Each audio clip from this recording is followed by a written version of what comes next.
صلی اللہ علیہ وآلہ وسلم نے ارشاد فرمایا کہ جب ایک بندہ مسلمان ہو جائے اور اس کا اسلام عمدہ ہو، یقین و خلوص کے ساتھ ہو، تو اللہ اس کے گناہ کو جو اس نے اس اسلام لانے سے پہلے کیا معاف فرما دیتا ہے، اور اب اس کے بعد کے لیے بدلہ شروع ہو جاتا ہے، یعنی ایک نیکی کے عوض 10 گناہ سے لے کر 700 گناہ تک ثواب، اور ایک برائی کا اسی برائی کے مطابق بدلہ دیا جاتا ہے، مگر یہ کہ اللہ تعالیٰ اس برائی سے بھی درگزر کرے اور اسے بھی معاف فرما دے، یہ بھی اس کے لیے آسان ہے۔ صحیح بخاری حدیث نمبر 41۔ رسول اللہ صلی اللہ علیہ وسلم نے فرمایا کہ تم میں سے کوئی شخص جب اپنے اسلام کو عمدہ بنا لے، یعنی نفاق اور ریا سے پاک کر لے، تو ہر نیک کام جو وہ کرتا ہے اس کے عوض 10 سے لے کر 700 گناہ تک نیکیاں لکھی جاتی ہیں، اور ہر برا کام جو کرتا ہے تو وہ اتنا ہی لکھا جاتا ہے جتنا کہ اس نے کیا ہے۔ صحیح بخاری حدیث نمبر 42۔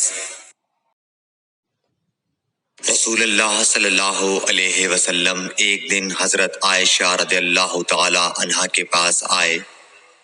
اس وقت ایک عورت حضرت عائشہ رضی اللہ تعالی عنہا کے پاس بیٹھی تھی۔ آپ صلی اللہ علیہ وسلم نے دریافت کیا، یہ کون ہے؟ عرض کیا، فلاں عورت، اور اس کی نماز کے اشتیاق اور پابندی کا ذکر کیا۔ آپ صلی اللہ علیہ وسلم نے فرمایا، ٹھہر جاؤ، سن لو کہ تم پر اتنا ہی عمل واجب ہے جتنے عمل کی تمہارے اندر طاقت ہے۔ اللہ کی قسم، ثواب دینے سے اللہ نہیں اکتاتا، مگر تم عمل کرتے کرتے اکتا جاؤ گے، اور اللہ کو دین کا وہی عمل زیادہ پسند ہے جس کی ہمیشہ پابندی کی جا سکے، اور انسان بغیر اکتائے اسے انجام دے۔ صحیح بخاری حدیث نمبر 43۔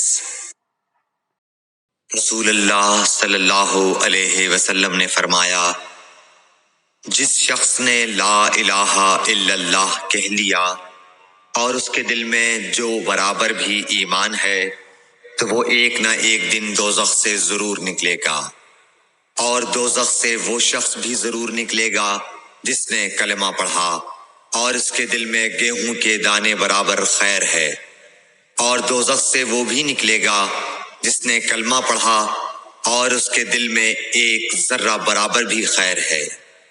صحیح بخاری حدیث نمبر 44۔ ایک یہودی نے حضرت عمر بن خطاب رضی اللہ تعالیٰ عنہ سے کہا کہ اے امیر المومنین، تمہاری کتاب قرآن میں ایک آیت ہے جسے تم پڑھتے ہو، اگر وہ ہم یہودیوں پر نازل ہوتی تو ہم اس کے نزول کے دن کو یوم عید بنا لیتے۔ آپ نے پوچھا، وہ کون سی آیت ہے؟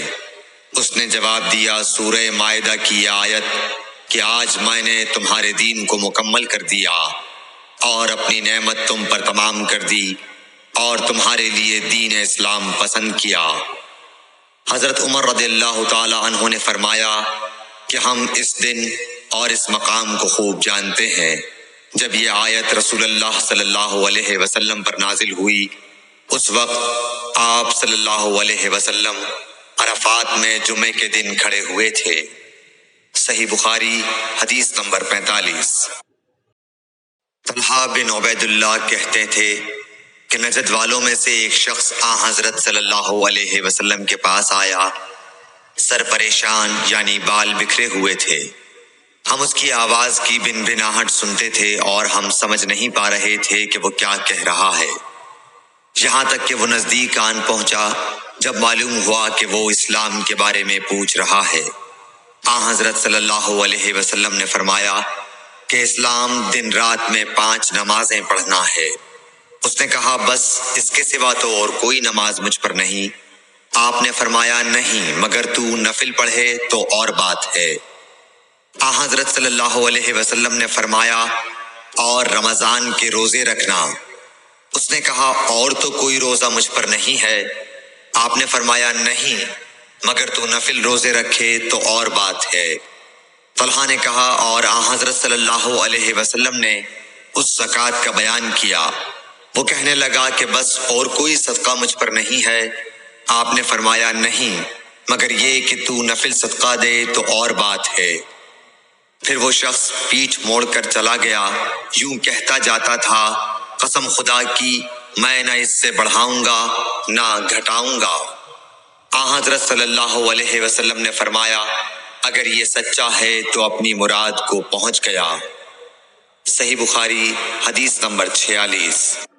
حضرت صلی اللہ علیہ وسلم نے فرمایا جو کوئی ایمان رکھ کر اور ثواب کی نیت سے کسی مسلمان کے جنازے کے ساتھ جائے اور نماز اور دفن سے فراغت ہونے تک اس کے ساتھ رہے تو وہ 2 قیرات ثواب لے کر لوٹے گا۔ ہر قیرات اتنا بڑا ہوگا جیسے احد کا پہاڑ۔ اور جو شخص جنازے پر نماز پڑھ کر دفن سے پہلے لوٹ جائے تو وہ 1 قیرات ثواب لے کر لوٹے گا۔ صحیح بخاری حدیث نمبر 47۔ حضرت صلی اللہ علیہ وسلم نے فرمایا کہ مسلمان کو گالی دینے سے آدمی فاسق ہو جاتا ہے اور مسلمان سے لڑنا کفر ہے۔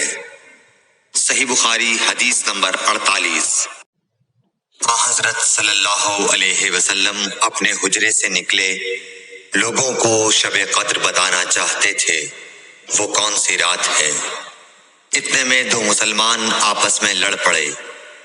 آپ صلی اللہ علیہ وسلم نے فرمایا میں تو اس لیے باہر نکلا تھا کہ تم کو شب قدر بتلاؤں، اور فلاں فلاں آدمی لڑ پڑے تو وہ میرے دل سے اٹھا لی گئی، اور شاید اسی میں کچھ تمہاری بہتری ہو۔ تو اب ایسا کرو کہ شب قدر کو رمضان کی 27ویں، 29ویں اور 25ویں رات میں ڈھونڈا کرو۔ صحیح بخاری حدیث نمبر 49۔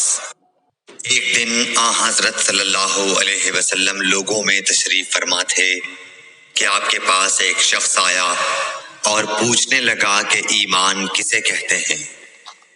آپ صلی اللہ علیہ وسلم نے فرمایا کہ ایمان یہ ہے کہ تم اللہ پاک کے وجود اور اس کی وحدانیت پر ایمان لاؤ، اور اس کے فرشتوں کے وجود پر، اور اس اللہ کی ملاقات کے برحق ہونے پر، اور اس کے رسولوں کے برحق ہونے پر، اور مرنے کے بعد دوبارہ اٹھنے پر ایمان لاؤ۔ پھر اس نے پوچھا کہ اسلام کیا ہے؟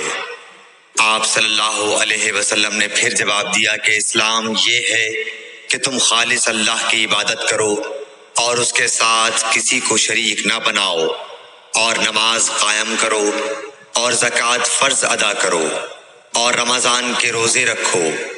پھر اس نے احسان کے متعلق پوچھا۔ آپ صلی اللہ علیہ وسلم نے فرمایا احسان یہ ہے کہ تم اللہ کی عبادت اس طرح کرو گویا تم اسے دیکھ رہے ہو۔ اگر یہ درجہ نہ حاصل ہو تو پھر یہ تو سمجھو کہ وہ تم کو دیکھ رہا ہے۔ پھر اس نے پوچھا کہ قیامت کب آئے گی؟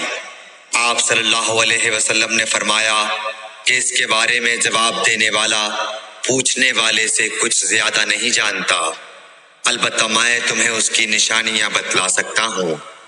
وہ یہ ہیں کہ جب لونڈی اپنے آقا کو جنے گی، اور جب سیاہ اونٹوں کے چرانے والے دیہاتی لوگ ترقی کرتے کرتے مکانات کی تعمیر میں ایک دوسرے سے بازی لے جانے کی کوشش کریں گے، یاد رکھو قیامت کا علم ان 5 چیزوں میں ہے جن کو اللہ کے سوا کوئی نہیں جانتا۔ پھر آپ صلی اللہ علیہ وسلم نے یہ آیت پڑھی کہ اللہ ہی کو قیامت کا علم ہے کہ وہ کب ہوگی۔ پھر وہ پوچھنے والا پیٹھ پھیر کر جانے لگا۔ آپ نے فرمایا کہ اسے واپس بلا کر لاؤ۔ لوگ دوڑ پڑے مگر وہ کہیں نظر نہیں آیا۔ آپ صلی اللہ علیہ وسلم نے فرمایا کہ یہ جبرائیل علیہ السلام تھے جو لوگوں کو ان کا دین سکھانے آئے تھے۔